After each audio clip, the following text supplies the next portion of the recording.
This is where it gets fun. This is where I come alive.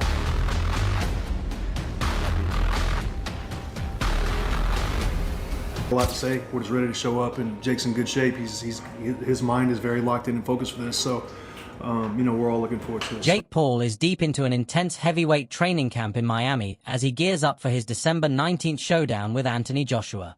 He's brought in top-tier sparring partners to mirror Joshua's size and power, while working closely with elite coaches. His regimen incorporates specialized therapists and cutting-edge training tools to maximize strength, speed, and precision. Every session focuses on honing technique, building endurance, and sharpening mental toughness, ensuring Paul enters the ring fully prepared and laser-focused for the biggest challenge of his career.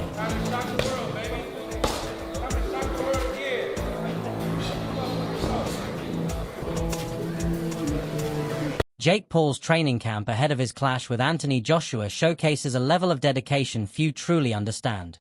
His coach reveals that much of Jake's effort and sacrifice goes unseen. Endless hours in the gym, grueling conditioning sessions, and meticulous technical work form the backbone of a grind fans rarely witness. According to his coach, the public often underestimates the preparation required to compete at the highest level, especially against a fighter like Joshua.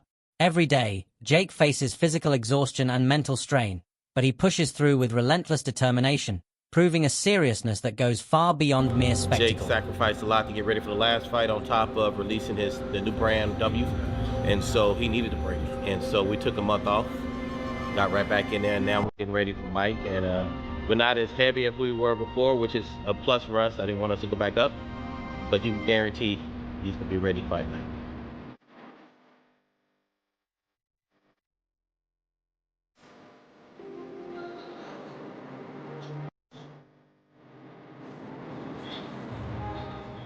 I think in the last 6 weeks, you've seen Jake slowly tighten himself up and get himself prepared, and he's really locked in now. So what we've been able to see is Jake evolve into the gladiator. He's slowly evolving into the gladiator that he has become for fight night. About time he finishes the camp and goes through everything he needs to go through, by that night, he'll be fully prepared. His outer shell that he needs to be able to go in there and be the gladiator for the night, they'll have that ready, and that's what you see happening now. That's the process. Every aspect of Jake Paul's training is focused on one goal: defeating a proven former champion. Experts highlight that his mental preparation is just as crucial as his physical work. He visualizes every scenario, anticipates obstacles, and structures his sessions to build confidence while addressing weaknesses. This psychological conditioning ensures he stays calm under pressure and executes strategies flawlessly when it matters most. Paul's mental readiness reflects a level of maturity developed over multiple fights, proving he is far more than just a social media star turned Go boxer. for this. Enjoy the process. Enjoy the moment. When it's over, I'm gonna be missing these moments. 145. Sparring partners are a key part of Jake Paul's fight preparation. Those in his camp reveal that he consistently tests himself against experienced boxers, sometimes even besting them to showcase his skill and determination. With Anthony Joshua as his upcoming opponent, Paul is now training against partners who match the size and power he'll face in the ring. His team notes that Jake deliberately seeks challengers who push him to his limits, forcing him to adapt and refine his strategies. These sparring sessions allow him to practice under pressure, perfect his defense, and experiment with offensive combinations that could prove decisive against a heavyweight of Joshua's caliber. How much sparring you did with him. So training with Jake Paul, I got to understand how he was as a fighter. He was new into the boxing. He was developing at a very quick rate. This guy trained his ass off. Like, we would spar twice a week in the hot ass gym in Puerto Rico. I don't wish that on my worst enemy. Dude, when I tell you Jake was beating up all these professional boxers who was sparring them, it was just one of those, like, bro, he was whooping their ass and sending them home. That same night, he told everybody bluntly, I'm sending you, and home. Only person saying he's this guy, Anthony. And he was like, the reason why, because this motherfucker's coming here and getting me work that I need. None of y'all is giving me the work. Respected boxing trainer Tony Jeff highlights the extraordinary intensity of Jake Paul's current camp, noting that it far exceeds a standard training regimen. Jeff explains that Paul's preparation mirrors that of Olympic-level athletes, combining cutting-edge equipment, specialized conditioning techniques, and personalized coaching that targets every aspect of performance. The camp develops not just strength, but speed, endurance, and technical precision, offering a complete approach to elite-level boxing. According to Jeff, this regimen allows Paul to adapt quickly to new challenges and gain an early competitive edge. Unlike traditional camps that may focus on a single aspect, Paul's comprehensive approach ensures he is fully prepared for the multifaceted challenges he'll face against Joshua. The sophistication and intensity of this camp underscore his unwavering commitment to success at the highest level. Training for explosive power, slamming that ball against the wall and rotating, just like you'd be throwing a hook. You see there, he's caught it, he's pulled it back, turning into it, boom. We also see he's getting in the ice bath here. Now, ice baths is not just good for recovery, helping with the inflammation in your body after what you've been putting it through, but it's also good for the mental side of things. Because when you go in an ice bath, everything in your mind is saying, get out of here, what are you doing? So you've got to get past that part of your mind that's telling you that and, push through it. So it's great for your mindset as well. Now, one more thing I just want to add with Jake Paul's training before I give you a recap on it. We always see him training. Look, he's got like a group of people around him. There's cameramen there, there's coaches there, all spurring him on. Now, boxing is normally a very lonely sport. When you're in the gym, it's normally you and your coach. Unless you're dealing with a group of people, it's harder for you to get the one-on-one attention that you need. So when you're fighting as a pro, when I was fighting as a pro, it was often just me and my coach. Sometimes there will be another guy in there as well. Sometimes my dad would come, which really helped push me through the session. But when my friends did ever come, maybe one session here and there, that spurred me on even more to get the most out of us. As we see here, he's got people around him all the time. Cameramen, coaches, friends, strength and conditioning coaches, his boxing coach, and he's just his full team around him who's getting paid. What that does is help the fighter, in this case Jake, get more out of the sessions rather than being there by himself, which I think is great. When I was training for the Olympics, we had that sort of support around us and it was amazing. But when I turned pro, that went out the window because you've got to pay for that support. So now my final thoughts on Jake Paul's boxing training. There isn't anything I can pull apart. Veteran boxing analyst Dan Raphael notes significant growth in Jake Paul's skills since his fight with Tommy Fury. He highlights improvements in technique, stamina, and tactical awareness, showing that Paul has developed a more nuanced understanding of in-ring dynamics. However, Raphael cautions that facing Anthony Joshua remains a monumental challenge. While Paul's progress demonstrates his ability to learn and evolve, the upcoming fight will test whether he can integrate these lessons under intense pressure. Raphael emphasizes a balance between optimism and realism.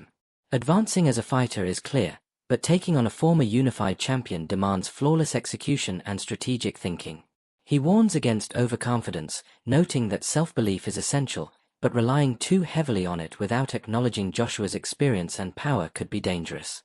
The analysis underscores the importance of combining psychological resilience with realistic preparation for a fight of historical significance. Yes, I am going to knock out AJ. And in any other timeline, we'd all point and laugh. And some people still are pointing and laughing, but I'm just sitting here going, what has he seen that makes him believe that? Not only of what's happened to AJ, sure, he's been knocked out by Daniel Dubois, another 240-pound champion of the world, but what has he seen in himself that makes him think he's going to knock out AJ when he hasn't knocked out anyone since Mike Perry? And Mike Perry, as we know, is not a high-level boxer. He hasn't knocked out a high-level boxer. He could hurt Julio Cesar Chavez, but Chavez knew to cover up and not engage. Maybe he thinks AJ will engage with him, and AJ does do some bad things in the pocket. Again, we'll save it for another video, but the only thing I can think of, and I said it at the beginning of this video, is Jake is absolutely delusional, and he's convinced himself of what's going to happen based on very outlying data, right? The Daniel Dubois knockout, how he struggled with Usyk. Hey, who are you fighting when and why? I'm fighting Anthony Joshua because I'm fucking him. What? I'm fighting Anthony Joshua because I'm him. Holy shit, just let me take a second. Is this motherfucker out of Dude, it's light work. Light work. Well, at least my good old friend Tyson Fury believes that I can win. If Jake Paul fights Anthony Joshua, I'm putting £1 million on Jake Paul. I want some free money. Smart man, Tyson. I need to see a bet slip, Tyson. I know you got it like that these days. $1 million's like a, Like a slight 10,000 to the rest of us, or maybe 1,000 after those couple of title fights with Alexander Usyk. But I need to see the bet slip. I saw the line when, and this is kind of crazy, I saw the line when the fight first got made, and we put it in the video. Jake was plus 800 to win. Jake has now moved to plus 650 to win. That's outright. I don't know by knockout, I'm not sure, but plus 800 was already like, okay, that's, that's a big underdog. And Joshua was like minus 1,500, but now Joshua's at minus 1,250 and Jake's at plus 650. This line is closing, and I'm wondering why. What are people seeing? Make no mistake, this is the biggest fight of my career. I'm walking into the lion's den. I'm doing something that no one else has ever done before. Jake Joseph Paul will knock out, defeat, and embarrass Anthony Joshua Friday, December 19th, live on Netflix. My voice cracked, I'm still going through puberty. The biggest fight of 2025, USA versus UK. He's got the belts, the size, the history, but I have the balls. Be careful what you wish for. Jake versus Joshua, Judgment Day. He has a 90% knockout ratio, but I have a 100% chance of drinking this Celsius. Okay, there we go. Ads only. Yeah, I mean, having balls is good when it comes to making a fight like this, when it comes to, putting yourself out there and again, just operating on self-belief, but it isn't going to win Jake this fight. Him being ballsy is not going to win him this fight. Like, him making the decision to take this fight is ballsy. And we can all say it, and we have said it, and I feel like it's starting to become a thing where it's like, that's the only thing we're saying. I feel like everybody is just pointing out that Jake has big balls for doing this, and that's a ballsy move. And that's correct, but we established that already. So now let's talk about the fight itself. What about Jake's ballsiness is going to win him this fight? The fact that he wants to throw, the fact that he'll mix it up, that may be the worst thing that Jake could do is mix it up with Anthony Joshua, because again, you get into 50-50s with a guy that can crack like he can, 90% finish rate. He'll put you on the canvas. He's done it to so many other heavyweights. And yes, AJ sometimes is the one that gets clipped in exchanges like that, with the left hook especially. Former champion Carl Froch highlights the high stakes for both fighters. For Joshua, any mistake could invite intense scrutiny from fans and media, putting his legacy on the line. For Paul, his rising profile hinges on proving he can handle a legitimate professional challenge and earn credibility with boxing purists.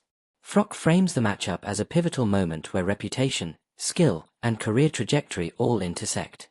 He emphasizes that the fight is more than a physical battle, it's a test of consistency, composure, and performing under extreme pressure. The outcome will shape long-term perceptions of both fighters and their place in the sport. It's not a step in the direction of becoming world champion again. There's many people who could box. He's not going to make that kind of money. So let's just be honest with anybody else. So let's just be straight up honest about it. He's doing it all for the money. It's all about the money. I did say a year ago when he got splattered by Daniel Dubois that he's finished in boxing, he needs to retire. That's just my opinion. That's just my truth. I think he's done in heavyweight boxing at an elite competitive level. So that makes sense. I've been vindicated. He's now fighting fake Paul in what will be a massive mismatch. If this is correct and it's 10-ounce gloves in a professional boxing rules, 8 3-minute rounds, it's not going to go 2 rounds, is it? It shouldn't do. It shouldn't last a round. But we're going to have to wait and see, aren't we? It's hard to get your head around. It's hard to know what to say about this. AJ's obviously excited about it, about making some serious bunts. And Jake Paul's telling us that he's going to shut all the haters up by jumping in there with AJ. So what is actually going off? We're not going to know, are we, until the fight actually, till the first bell goes. We're not going to know what's actually behind all this. And we can't start throwing accusations of any sort of skullduggery going off, because we've got to take it at face value. It's not an exhibition, so nothing's pre-scripted. This is a professional boxing match that you can make bets on. So it's got to be a real fight. And if AJ goes in there with them little 10-ounce gloves on and throws the Ngannou 1-2 down the middle, I'm talking about the one that rendered Ngannou unconscious and almost snapped his leg. And Ngannou is a decent fighter in the cage. He's a good MMA fighter. And you saw him, he took Tyson Fury, what did it take him, 8, 9, was it 10 rounds? Can't remember how long it was, but he took him the distance and lost a close decision. So he's quite capable. But AJ's a big punching heavyweight.